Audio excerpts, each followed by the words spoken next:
Police সদস্যের পদোন্নতি শুধু দায়িত্বের বৃদ্ধি নয়, এটি সততা ও জনগণের সেবায় নিবেদিত অঙ্গীকার।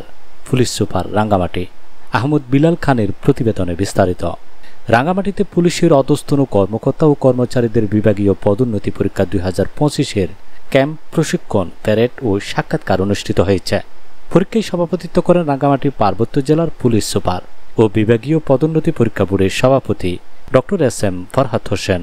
মঙ্গলবার 14 অক্টোবর সকাল 10টায় রাঙ্গামাটি জেলা পুলিশ লাইন্স মাঠে বাংলাদেশ পুলিশের অধস্তন কর্মকর্তা কর্মচারীগণের বিভাগীয় পদোন্নতি পরীক্ষা 2025 উপলক্ষে কনস্টেবল নায়েক হতে ASI, নিরস্ত্র ASI, নিরস্ত্র হতে ASI, নিরস্ত্র কনস্টেবল হতে ATSI, কনস্টেবল হতে নায়েক, নায়েক হতে ASI, সশস্ত্র এবং ASI সশস্ত্র হতে SI সশস্ত্র পদে পদোন্নতি পরীক্ষার ক্যাম্প, প্রশিক্ষণ, প্যারেড ও সাক্ষাৎকার পরীক্ষা অনুষ্ঠিত হয়।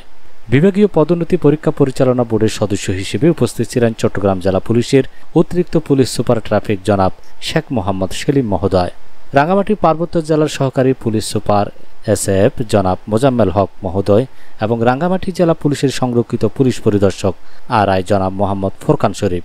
পরীক্ষা শেষে পুলিশ সুপার পরীক্ষার্থীদের উদ্দেশ্যে অনুপ্রেরণামূলক বক্তব্য প্রদান করে বলেন, পুলিশ সদস্যদের পদোন্নতি শুধু দায়িত্বের বৃদ্ধি নয়, এটি সততা, শৃঙ্খলা ও জনগণের সেবায় আরও নিবেদিত হওয়ার অঙ্গীকার। এ সময় পুলিশ সুপার পরীক্ষা বোর্ডের সদস্যবৃন্দকে সঙ্গে নিয়ে পরীক্ষায় অংশগ্রহণকারী পরীক্ষার্থীদের parade, turn out, drill, command পর্যবেক্ষণ, অস্ত্র বিষয়ক পরীক্ষা, ক্যাম্প পরিদর্শন ও সাক্ষাৎকার গ্রহণ করেন এবং বিধি মোতাবেক পরীক্ষার্থীদের মূল্যায়ন করেন।